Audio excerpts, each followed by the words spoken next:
আসসালামু আলাইকুম ফজলু এবং ফারুক মিয়া। তোমার ফোন নাম্বার আমার কাছে নাই। আমার বাবা আজকে দীর্ঘ 6 মাস হয়ে মারা গেছে।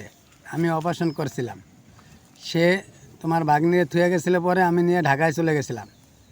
তারপরে যাইয়া দেখি সে আমার সাথে দুর্ঘটনা ঘটাইয়া, ঠিক আছে, সে আমাকে হস্তনস্ত করে সে অন্য এক রাজমিস্ত্রি কিশোরগঞ্জ তাকে নিয়ে পালাই গেছে। এবং আমি জানি আমার শ্বশুর এত ভালো মানুষ, আমার শাশুড়ি তার মতো মানুষ হয় না, কিন্তু তার গর্বে যে এরকমের অসভ্য হয়েছে আমি জীবনে কল্পনাও করতে পারি না। ময়মনসিংহ ডিস্ট্রিক্টটারে জানো তোমার বোনে নষ্ট করে দিল।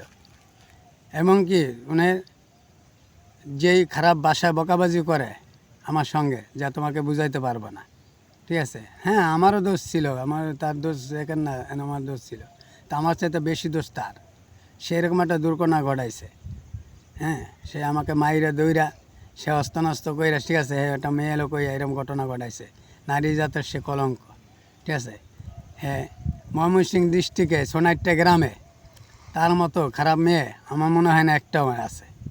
সেরকম দুর্ঘটনা ঘটাইছে। আমি দোয়া করি সে ভালো থাকুক।